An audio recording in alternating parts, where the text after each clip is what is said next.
পাইলে নিরালায় গো নবী পাইলে নিরালায় পাই যদি নবী গো আপনার দিদার পাই যদি নবী গো আপনার দিদার মরণের যাতনা থাকিবে না আমার ঠিক না ঠিক পাই যদি নবী গো আপনার দিদার মরণের যাতনা থাকিবে না আমার বলুন সুবহানাল্লাহ দয়া যে করিয়া দিও গো দিদার দয়া যে করিয়া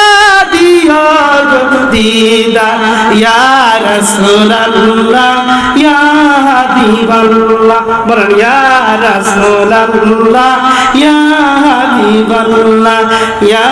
রাসূলুল্লাহ ইয়া হাবিবাল্লাহ পাই যদি নবী গো আপনার দিদার পাই যদি নবী গো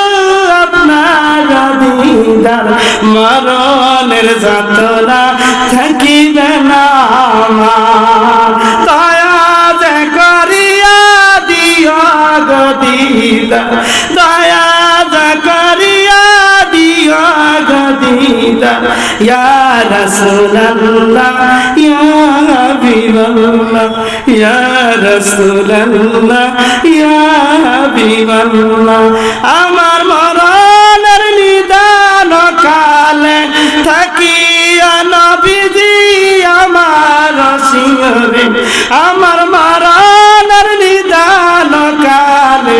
নবীজি থাকিয়া আমার শিরে দেখিব আপনাকে আপন নজরে দেখিব আপনাকে আপন নজরে ইয়া রাসূলুল্লাহ ইয়া হাবিবাল্লাহ ইয়া রাসূলুল্লাহ ইয়া হাবিবাল্লাহ বলেন মারহাবা আল্লাহর পয়গম্বরের সাহাবী আল্লাহর পয়গম্বরের সাহাবী বেলাল হাবশী রাদিয়াল্লাহু তাআলা পাগল পড়া হয়ে মদিনার দিকে আগমন হচ্ছে ওই সময় কোন ঘটনা ঘটেছে জানার দরকার আছে না আল্লাহর পয়গম্বরের সাহাবী মদিনায় আগমন হতে দেখতেছে ছোট ছোট বাচ্চাগুলো আমন্ত্রণ হচ্ছে মদিনায় মনে হয় বেলাল হাবশী রাদিয়াল্লাহু তাআলা মদিনায় এসেছে রাসূল এসেছে হাবিব এসেছে বলেন তো এরকম 6 মাস 3 মাস যদি